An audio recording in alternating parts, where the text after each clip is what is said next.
Viewers and subscribers, welcome back to Beating the Press podcast. I am your host, Rafa. Now, coming up in this evening's podcast is all about looking back at the Champions League. Arsenal are in the final, and of course, defending champions PSG took care of business versus Bayern Munich. They are also in the final. We will also be looking ahead to some big EPL clashes coming up on the weekend. Now, joining me this evening to discuss these games and to talk some football, we have returning to the podcast, Christoph. Good to be back, viewers. Big winners over there in the Champions League, Christoph. Arsenal getting the business done. And of course, PSG trying to defend their title. They are also in the finals. But Christoph, what are your views on the Arsenal performance? And indeed, can they lift their first Champions League trophy versus PSG? Um, my thoughts on the performance. It was a good overall performance. There were things I saw that I didn't like, but it was enough to get them over the line on the occasion. And obviously, all they needed was just to win that game. They didn't need to win big or anything like that. And it got them there to the final. Can they beat PSG in the final? Yeah, I think they can. It's one game. It's to win one game, right? Um, I think the biggest thing for them in that final is not to repeat the mistakes of the Carling Cup final, in my opinion. Don't let the game potentially get away from you before deciding to make changes. That I think is probably the biggest thing for Arsenal in the Champions League final, and more specifically for Mikel Arteta. Um, in in my opinion, rarely does he go early and make those changes as needed. To me, he's more reactive instead of proactive, and the Champions League might require him to be proactive. Mm, I see, I see. But looking at it, it sounds as if you're leaning towards a managerial chess game, though, Christoph. Who would you say at this point is the better manager? Who is the more equipped manager? Um, I don't know what do you mean by more equipped manager? Because More if equipped meaning who would you give the managerial edge to? Who do you classify as a better manager? Is it Enrique or is it you would Arteta? you would obviously have to give it to Luis Enrique, who So, has won multiple Champions League, multiple trophies and titles with PSG, with Barcelona. mm, He did coach Spain for a period as well. So right, right. you would have to give the edge to the more experienced manager in Luis Enrique. So, what about player for player? Who would you give the edge to from a player for player point of view? Or Player for player, if let's we're break saying it down in 11, terms of attack, midfield, and defense. Let's break it down under those three categories. Who has the better defense in your opinion? Arsenal easily. Arsenal has the better defense. Who has the better midfield? Better midfield, you would probably go with PSG for both And midfield who and attack. And attack. oh, so Midfield and you're attack, saying you've got PSG PSG. has the better midfield and attack. Right, So but technically yeah, on those if I rank them overall, right. But right. if you were to say, pick a 11 of both PSG and Arsenal players, I would put probably five Arsenal players in there, and four or five Arsenal players, and then obviously the remainder seven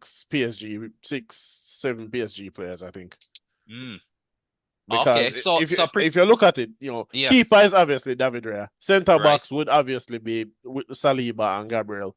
Right back I would give to Hakimi. Left back Well, is I believe Hakimi is out injured. yeah, yeah, no, but I'm just saying if we had to pick Oh, the if best, he was okay, gotcha. right? If If fit. it, if it, Yeah. yeah, I would give Hakimi. I think Timber is really, really good, but obviously injured coming back. I don't think Ben White is at the same level he used to be. I would give them also the left back spots, even though I highly rate Calafiori Oh, and so Hingapia. Mendy's would Right, I play, would give them that. right? Declan Rice would have to be the defensive midfielder. Then I would give them Vitinho and I say that one name. I mean Ruiz, Emery, Zaire Emery. Zaire Emery. I would give Vitinho and Zaire Emery. And then obviously the front three is probably all PSG. You could say Saka over Due, given that their stats are almost basically the same, but People would complain and say, "Oh, Saka is nowhere as good as Due." Blah blah blah. Fine, I give it to Due. Osman Dembele, reigning Ballon d'Or winner, you'd give him, and then obviously the left side for Arsenal has not been very good for a number of seasons, so you give Kvaratskhelia. So that being said, the table is now set. You're saying PSG has the better manager, in your opinion, the better midfield and the better attack. That being said, what's the prediction for the finals? Who wins? I mean, obviously as an Arsenal fan, I give the win to Arsenal. I think Arsenal So can Arsenal win. should go in this one, the underdogs, and come out the winners then. I think yeah, well yeah, they're obviously going to go in as the underdogs because PSG is the reigning champion, but I also think Arsenal are more than equipped to actually win the match. Even though I say PSG probably has the better midfield, better attack, there are there are a couple glaring weaknesses in the PSG midfield and defense that Bayern Munich seems to have missed. Granted, there are some question marks about that match, in my opinion. Some very questionable refereeing. Referees got it totally wrong. VAR got it totally wrong. Oh, Not so sure how they let's do it. let's talk about that. Let's talk about that. I mean, this is a good way to segue over to that game. I mean, PSG coming away. Uh, well, that game ended in a draw, but PSG obviously winning on aggregate. 5-4 in the first leg, and then the second leg ending in a 1-1 draw. But in terms of the incidents you speak of, Christoph, I saw two interesting incidents, I would say. The first was the handball situation involving Lima. Subsequent replay showed that the ball was handled by a Bayern Munich player, then the PSG player No, handled. wrong, wrong. The angle that they gave you made it look like that. Some other angles were released afterward. The ball was not touched by the Bayern Munich player. None at all. Okay, I They see. released some angles later. It was not touched by And the the Bayern second Munich player. incident is obviously that clearance Right. which hit the hand of the PSG player. So PSG defender cleared. Hmm. The ball on the way out hit the hands of believe it was Zaire Emery. He No. he he was Oh, yeah, playing yeah, yeah, yeah, yeah. left back at Right, the right, time. right, right. He was playing left back, so the ball hit his hand on a clearance. What says you about that? You're saying penalty? Uh, so watching it initially, penalty. Afterward, went to the rule book and read what the rule said about it. So, given what is in the rule So book, not a share penalty. share the rule book Watching with it, us. so Share. What's the apparently, rule book saying? apparently, the rule book is regardless of where the handball occurs, if your teammate kicks the ball on your hand, whether you're making your body bigger or not, it is not. It is not a penalty. It is not a handball. It is not a And card. As it's long as your teammate kicks the ball on your hand, whether it is mm, intentional or not, blah blah blah. It's mm. not that, and that is a very interesting. So if my teammate was kicking the ball into the goal and I went and put my hand up, and so that means the rule is a penalty cannot be given for it. So very Oh, really? strange. Oh, I wasn't aware. You're educating me at this point, brother. Right. You're I went educating me and at this point. I went and I had to look it up. So Mm. apparently So you're saying the that referee is the got it right reason. then, is what you're saying. Based on the rule book, the referee got that one right. Okay, so The earlier one in the first half right, should have been a second yellow card for and a red Nuno followed by a Mendes red and a red for Nuno Mendes. He should for have that been off. handball incident. It was I see. completely wrong decision, and Mm, throughout the game, the referee seemed to be favoring PSG in those 50-50s, and a number of challenges that looked like they were, in my opinion, it was Bayern players that got fouled, and the referee gave those decisions in favor of PSG. PSG. So it's some pretty big question marks, and I have to wonder if the referee was a Portuguese referee, and there's a number of I Portuguese mean, players well, on that being PSG. said, though, I mean, I can definitely share some of the sentiments you echo per se. I'm a somewhat 50-50 on the red card incident. I wouldn't have called it foul if he had in fact gotten a second yellow. followed by a red. But I thought the replay had showed that it had hit the hand of the Bayern player first. But Did not touch that him. being said, no, yeah, for sure that should have been a second yellow and a sending off, PSG down to 10 men. But that being said, Christoph, referee decisions aside, I personally thought that PSG played a fairly decent game in terms of the circumstances. Referee decisions aside, all right, if we Right. ignored it, because it would Yeah, have let's ignore the referee it's decision. We don't more want to it's dwell too much most on that. likely would have been a very different game if PSG was playing with 10 men. Fine, But fine. let's Referee ignore decision that. aside, Let's yes. ignore that. I thought PSG were the better team. Bayern Munich seems like they expected PSG to sit back and defend the lead. And when PSG did not do that, it seems like they potentially had no answer, in Right. my opinion. Uh, I don't know if you want to call it bad luck or whatever, but they struggled in hitting the Yeah, target. There were a to number be of honest with you, chances. the players just didn't turn up. That's what I boil it down to. Comparing the two legs, the Bayern Munich players just did not turn up, especially the attackers. Luis Diaz, um, Musiala, I, Kane to an extent, I don't know if I would say that they um, didn't turn up because Olise. you're saying Luis Diaz didn't show up, and I thought Luis Diaz was the best Bayern Munich player by a country mile. I wouldn't say that. I would, in terms of the best Bayern Munich player, I would probably say Olise, but Olise was very wasteful. Chances that normally would hit the target, he was hitting over. So I would say Olise, he created enough to at least have gotten a goal or at least test the goalkeeper. I believe on one of the occasions he cut in, had a shot went over or dropped on top of the goal. But really and truly, if you think about the game though, Christoph, there was not any clear-cut opportunity for Bayern Munich. I mean, the Kane goal was a well-taken goal. If he had missed, I don't think anyone would be complaining that he missed a glaring chance. It was just two quality touches from a superb striker in form, probably the best centre forward in the world at the moment. So that was a sublime strike, but we didn't see many more of those sort of opportunities. PSG, whatever tactic Emery fashioned, because he had to make some changes. I mean, you mentioned Zaire Emery would have been in your midfield. Zaire Emery was deployed at left back to cover for the injured Hakimi. It just goes to show how versatile that player is. I mean, it was a change midfield for PSG compared to the midfield in the first leg. Uh, it was Vitinha who is pretty much probably the player who the whole PSG team is built around. To me, if you nullify Vitinha, you probably have a great chance of nullifying PSG. Cutting out the supply, because once the supply reaches the likes of Dembele, Dewey, and Khalif Scalia, you're in trouble. You're definitely in trouble, and that's how the first goal was scored by PSG. While I agree with you that it was a really good attack by PSG to kind of get that first goal, but also it was, in my opinion, and like I said in the first leg, horrible defending. Or was Dembele unmarked?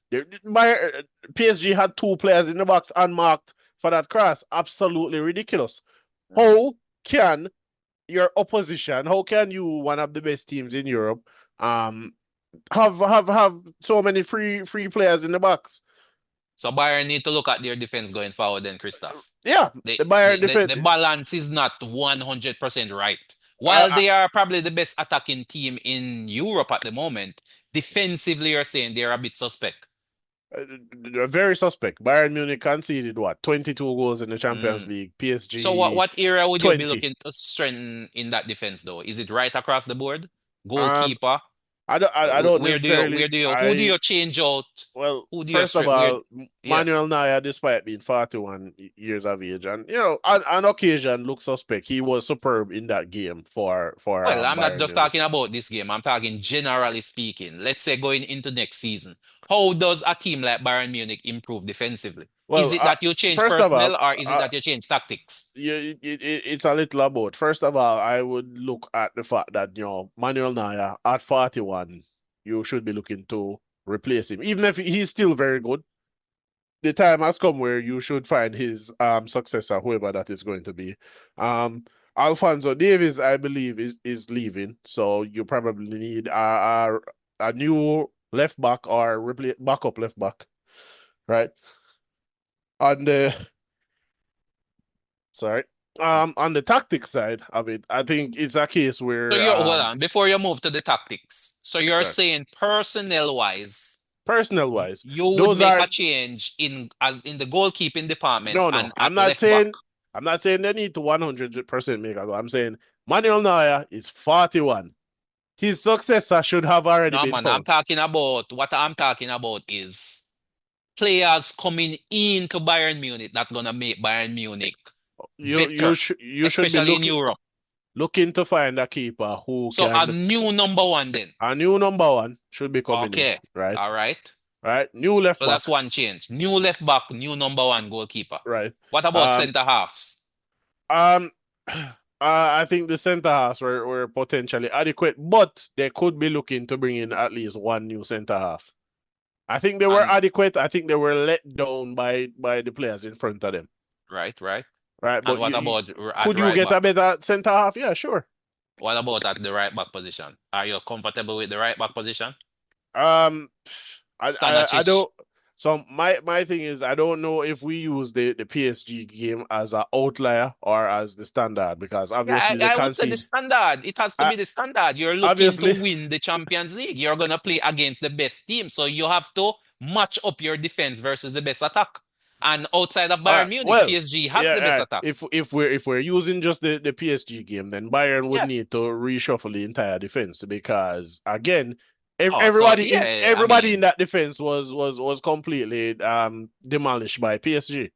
well, I wouldn't necessarily say demolish, but for Uh, the, sure, the, the, inter- changes are needed in my they, opinion. they, Whether, as I they, said, whether personnel or tactics, or as I say, a combination of both. they ship 7 goals in two matches. So Yeah, but you could say the same of PSG. PSG shipped five. yeah, but PSG won.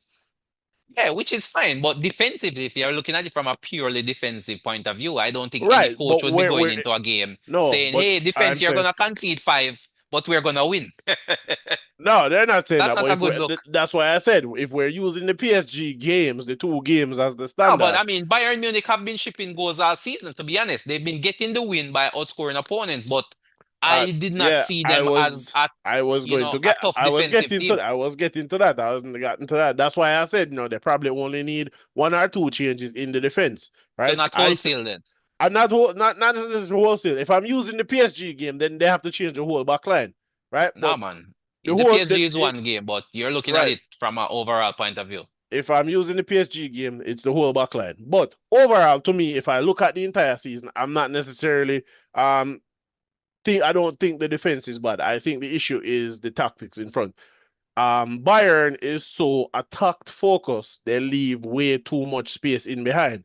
And the thing is, when you watch both PSG and Bayern, what they do is they attack by trying to overload the opposition.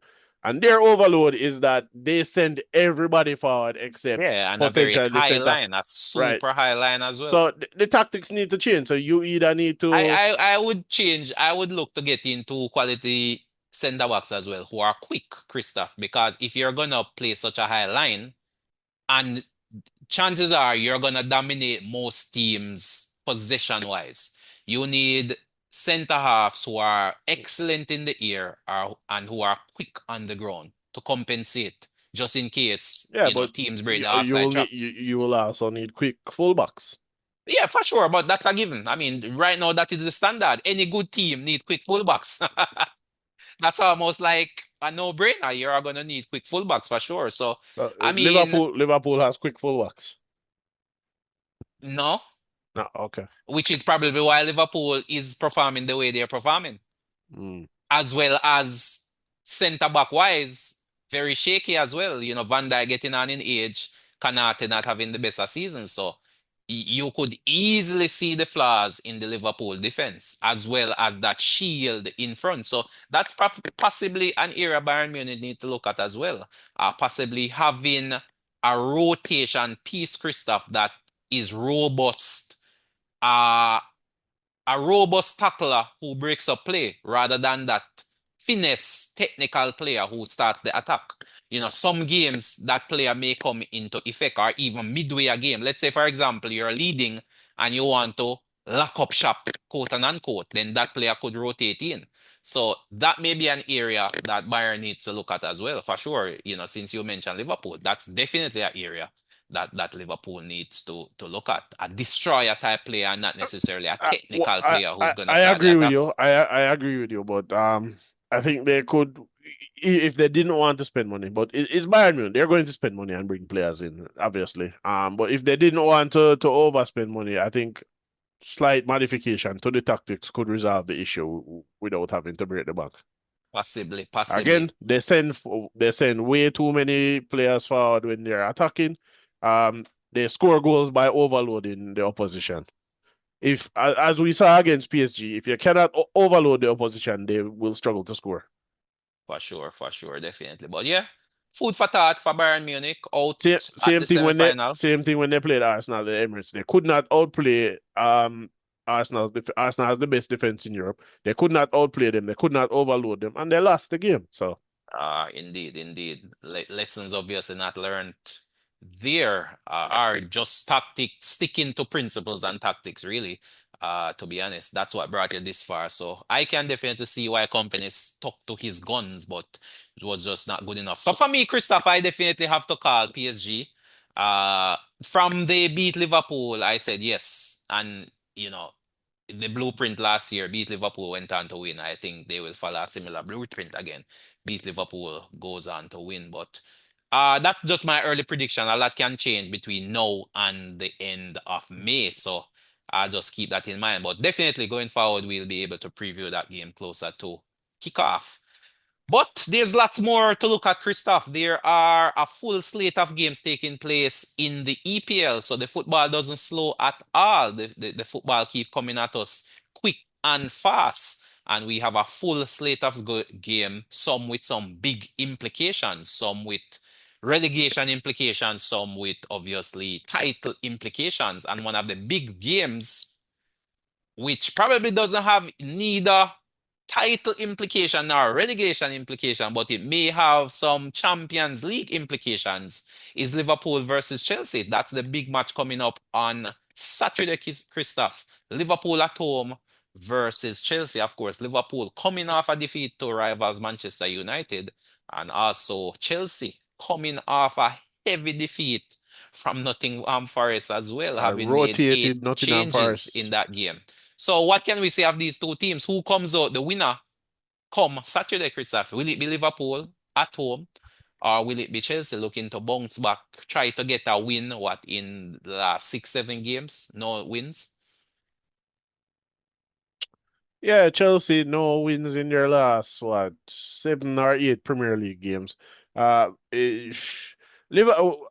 I will start by saying that Liverpool should be winning at home. Regardless of how up and down the form is, Chelsea's form has been far worse in the last 8 games. Um, they got they lost last week to a rotated Nottingham Forest team. So Liverpool should be looking potentially to take all 3 points from this and potentially get themselves back into a Champions League spot, in my opinion.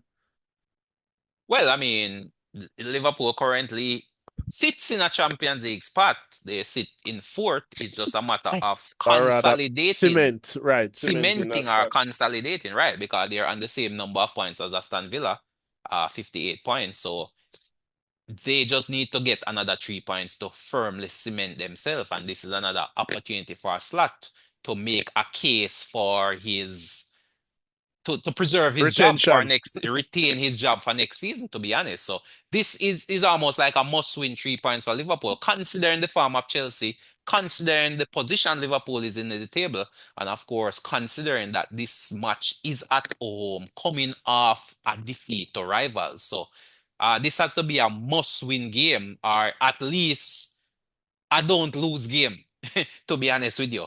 This can't be a case where Liverpool picks up a defeat. Otherwise, some serious pressure will be on Slot, not only in terms of finishing in that Champions League position, but also retention of his services come next season. But that being said, Christoph, what is your score prediction for this one?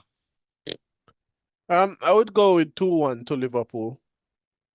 Who won to Liverpool? Not a Uh, bad call. I mean, Chelsea have been struggling in front of goal, if not for a spectacular effort by Joe Pedro in the last game, Christoph, which I would say is probably goal of the season in my book. I haven't seen a better goal from anyone all season, and possibly a Puskas nominee for the best goal in the football calendar year overall, globally. I mm, would definitely give him a nod in that nomination. But in terms of the EPL, the best goal I've seen in the EPL. But that being said, I Chelsea think they'll. hasn't been finding the back of the net with any level of frequency. That's true. Again, I think Chelsea are not playing to the strength of their best attacker. In this case, Cole Palmer. Cole Palmer is very effective and very deadly on the counter attack. Chelsea um has kind of been trying to control games, and that does not necessarily is not necessarily working for them at the moment. So they should try playing counter attacking football Well, I mean, they'll and definitely get a chance at Anfield. getting that ball to Cole Palmer. The last couple of years, Cole Palmer top scorer, especially that first season, almost all of Cole Palmer's goals were either counter attacks or penalties. So Mm. they should So you're probably saying you're saying he's a PK merchant then, Christoph. um technically he is, but a goal is still a goal. It still Yeah, for count sure. if Well, I mean, the reason I if mentioned it, he did miss a penalty in the last game as yeah, well. he did miss a penalty in the last Or game. at least the penalty was But saved. Let me I not mean, say miss. The I, penalty I was saved. I personally don't know the number now. But if we were to look up his numbers for Chelsea, his goals for Chelsea, I can almost guarantee near 50% of his goals are penalties. I see, I see. Yeah, for sure. Interesting times ahead there.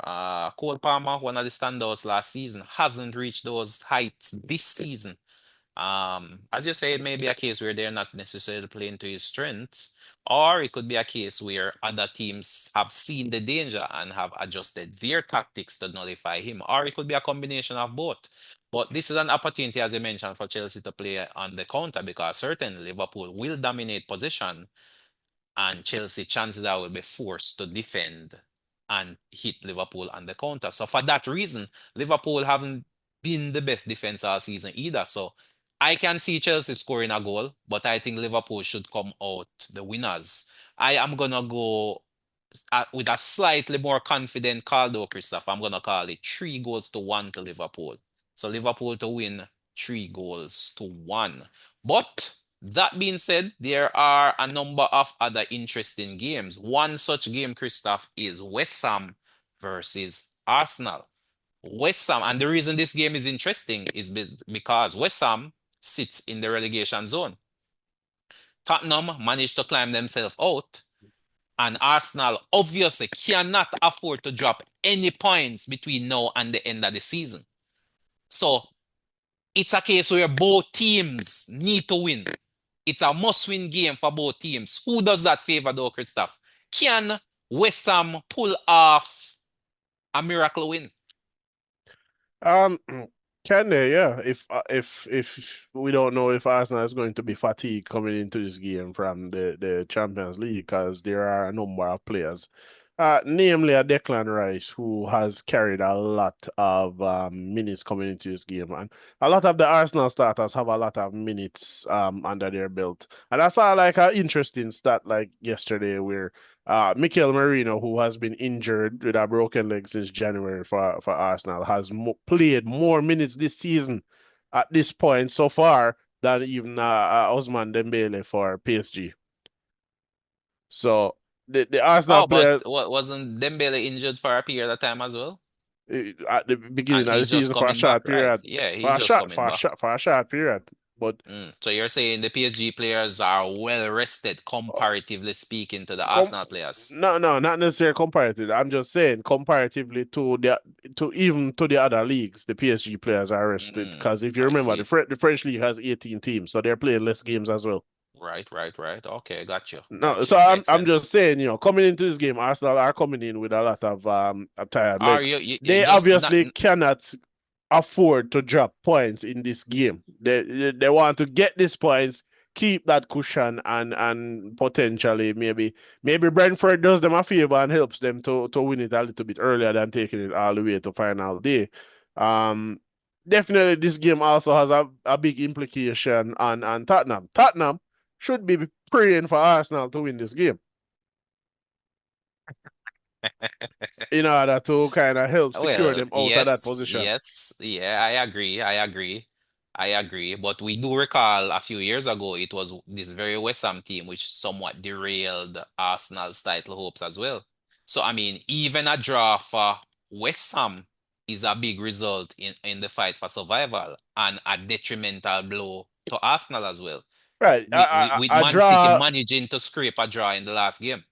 A draw a draw would a draw would mean that City winning their game draws them back level with Arsenal again. Correct. And then So it comes down to goal difference again. again, which you don't want to do because City is I think has a couple one I think Arsenal has more goals at the moment, but City has a game in hand. So they Right. have the potential to get more goals at the moment. It's true. Um so But yeah, Arsenal will not want that. this is a game though, Christoph, which is gonna be fiery. Because as I said, it's away from home for Arsenal. So West Ham is at home. And this is a game this is a game that could potentially be part of their relegation fight. Or it could be a game which they look back and say, this was a game that caused us to survive because we got a point or we got a win. So both teams have to approach this one with the intention of winning. Nothing other Well, than a win will suffice, let me tell you especially what for Arsenal. the referee for this game is Chris Kavanagh. Chris Oh, Kavanagh one of the top referees in the EPL. Chris Kavanagh is also a Tottenham fan. What does that say in terms of how his Well, bias is? So are you saying if let's he's a see. Tottenham fan, that are you saying he'll be biased against Arsenal? But Arsenal, Arsenal oftentimes do not have good results when he's a referee. Same with Oh wow, obviously wow! I with didn't know that. I didn't know that was a thing. To be honest, yeah I would yeah have yeah. to. You have empirical evidence to support this claim? I can provide you with it after this. Mm. So, Arsenal matches with Chris Kavanagh, Michael Oliver. Arsenal results are usually poor. all right. The, That pro- being said, though, that the being problem said, with this one though is Chris Kavanagh kind of finds himself between a rock and a hard place, yeah, right now. Uh, I Tottenham, don't think he's gonna ref this game any Tot- different. Tottenham need a win, Yeah, but but he's not in charge obvious, of that uh, game. He's in uh, charge of Arsenal versus West Ham. obviously, we've seen over the last couple of years, Tottenham clearly hate Arsenal more than they love their team. Right, we've seen So that, but I mean, Tottenham has no say in this fight between West Ham and Arsenal. I no, mean, two London clubs. but Chris Kavanagh does, who is a Well, Tottenham fan. we'll see how it goes. We definitely see how it goes. But that being said, the table is set, Christoph. What's the call? What is the call? I'm going with Arsenal to win 3-1. Arsenal to win 3-1. Yeah, it's hard to see beyond the Arsenal win, but I am definitely gonna go out on a limb, Christoph. I'm gonna call this one a draw. I'm gonna call this a scoring draw, 1-1. I I think I think that's West fair, Ham and I will think that's throw a very another possible twist outcome. in the tail. I think West Ham will throw another twist in the tail. I think Nuno may come up with something that gets them at least a point. Yeah, because I mean, if you're looking at a motivated team, West Ham should be fairly motivated. Should be fairly motivated for this one. And as I said, Arsenal should be going out looking for the win. So it's not as if teams are just coming into this one with a neutral approach. Arsenal has to get a win, especially with Man City in having that game in hand versus Crystal Palace. Man City takes on Brentford in this one. But and ironically as well, Christoph, Arsenal would have known the City result coming into this game because City plays Brentford first. So Arsenal would know the result of that game. So if Man City can get a win versus Brentford, that would definitely add added pressure to the result of this West Ham versus Arsenal game. At least for Arsenal. For West Ham, the equation is still simple. Get as many points as you can from this game. So if you get a win or a draw.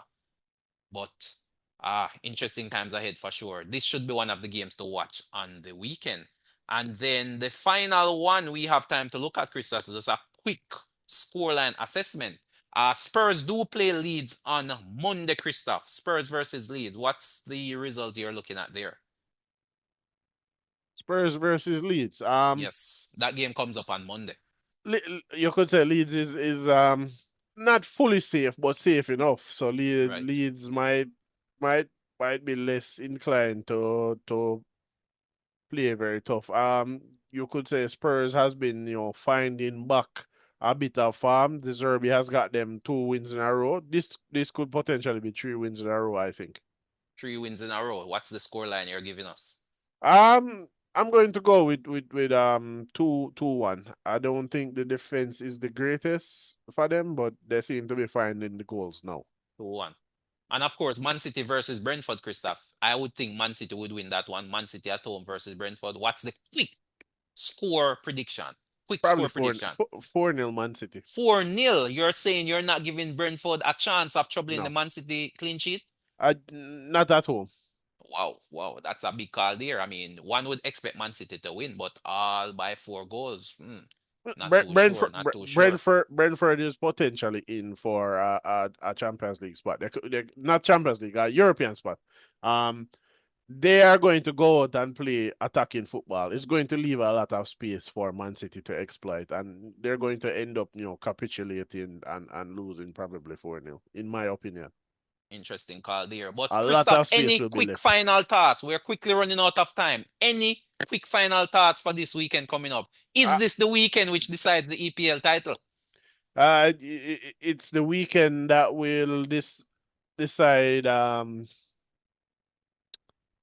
if a team gets back into it or not. I think, in my opinion, if Arsenal win and City drop points, then you probably point to Arsenal winning the title then. But I don't think that is necessarily going to be the case. I think City will win. I think Arsenal will win, hopefully. I look forward to some of these games. The Chelsea game will be interesting. It's interesting to watch Manchester United of late. So I just hope to not see any ridiculous refereeing on this weekend. Well, that is all the time we have, viewers and subscribers. Christoph, thanks again for coming through, sharing your thoughts and your opinions. Viewers, subscribers, you know what to do. Hit that subscribe bell. Of course, leave your comments in the comment section. And of course, give us your prediction. Will Arsenal drop points versus West Ham? Who will win the Chelsea versus Liverpool game? But that's all the time we have. So until next time, this is Rafa signing off.